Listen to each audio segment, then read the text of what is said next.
Okay, this is Mr. Peterson, and I'm going to be covering the notes for section 27A. And in this section, we're going to be looking at parabolas and lines, linear, quadratic systems, it's called. So we'll be graphing a line, that'll be the linear part, and a parabola, that's the quadratic part. And then we're looking for solutions, and just like we covered earlier with graphing systems, you're looking for where the graphs intersect or where they cross each other. So over here you can tell there's two solutions, those 2 points where they cross. And here on the x-axis, we can't tell where those are. However, if this were scaled out and you had a graph paper, you could tell me the location of that point and that point, and you'd have both solutions listed. Okay, there's another situation that comes up when you have one solution, and that's when the graph of the line just glances and touches in one spot called the point of tangency. You may have learned about tangent lines when you were studying circles in geometry, but anyway, that's called a point of tangency, and this is what it looks like when you have one solution. Or sometimes the line and the parabola, the quadratic and linear parts don't intersect at all, in which case you have no solution. Okay, so we're going to graph several here and figure out which of those situations we're dealing with. We're supposed to determine the number of solutions. If there are any, what are those solutions? In other words, the location of the points where they cross. And if there's only one solution, we're supposed to write the line is tangent to the parabola. Okay, so I've got this one a little bit started. In fact, I've got the parabola graphed over here, so when the time comes, that part will be done. You can tell this is the parabolic equation, the quadratic equation, because you have that squared there. And since this is in vertex form, you can immediately look at this and say that's the opposite of h, and this is k, and that tells you the vertex here will be at 3, 3. And as customary in my classroom, I have you find 3 points on either side. So go to the right and go to the left, and you've got your table of values set up here. So we'll be putting this equation in and using our calculator to do all the number crunching. But I'm going to show you how to get one of these points here. If you put 6 in and take away 3, you get 3. Square that is 9. 9 divided by 4 here, or 9 times 1/4 is 2.25, plus 3 more is 5.25. So we're going to get all of these points here by using our calculator. Now, I've got this set up already. I went to my y equals key, and you can see that I've typed in this formula here. I'll show you the whole thing.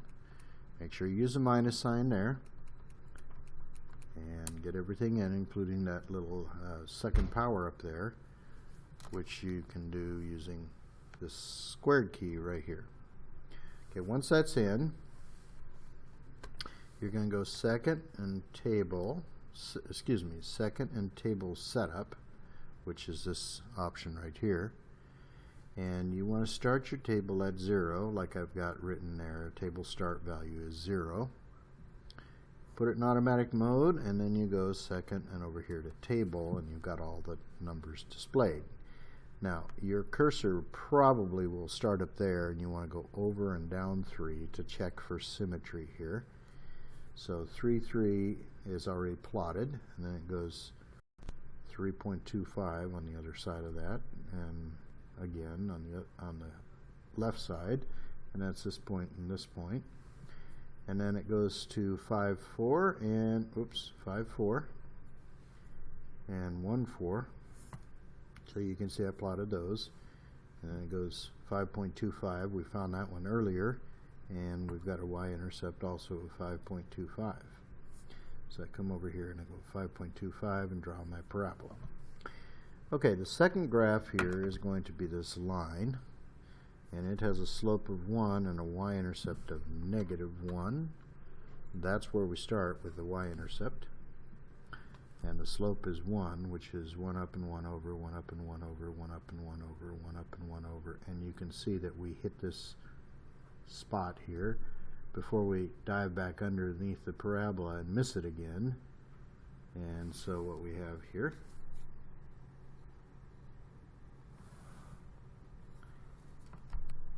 is a case where our line is tangent to the parabola and only has one solution. So part A, how many solutions? Well, there's one solution here. Part B, what is that solution? 5 to the right and 4 up. 5, 4 is the solution. And part C, we're supposed to write, if there is one solution, like this problem, we write the line is tangent to the parabola.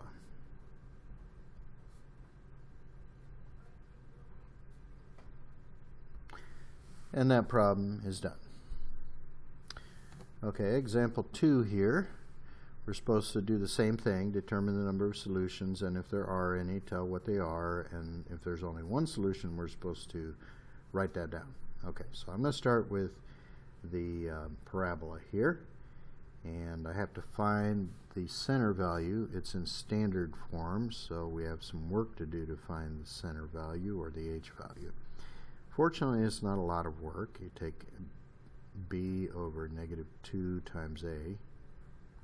So in this case, it's going to be negative 8 over negative 2 times the a value of negative 1. The bottom is 2, so you get negative 4 for your center. And I'll put that right there. Okay, if you go to the left of that, you get negative 5, negative 6, and negative 7. That will be our start value on the table. And here's the numbers in the other direction. So I take my calculator and I go to the y equals key, and you can see I've got that typed in there. And once I've done that, I go second table settings, and you can see that the table start value of negative 7 hasn't been typed in yet, so I'll go negative 7 there. You want it to be in automatic mode. So that I did that underneath the table settings option. So now I'm going to go second and over here to the table. You want to go over to the right and down 3, and that'll highlight the k value. You can see negative 4, 9 is my vertex. And then on either side of it, it goes to a height of 8. And you can see those 2 points are pre-plotted.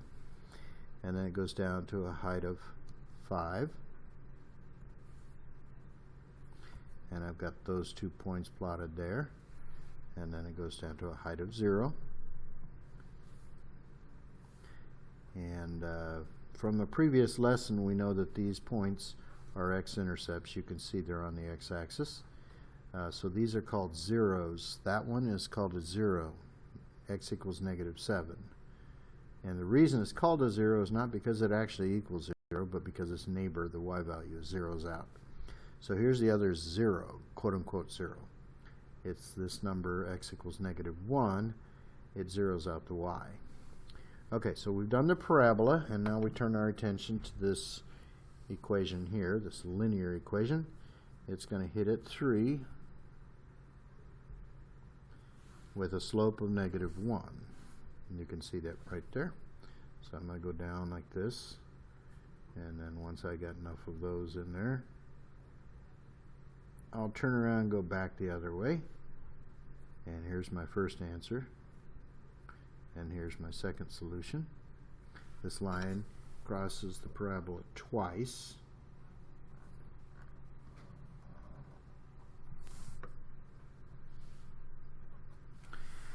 So part A, 2 solutions.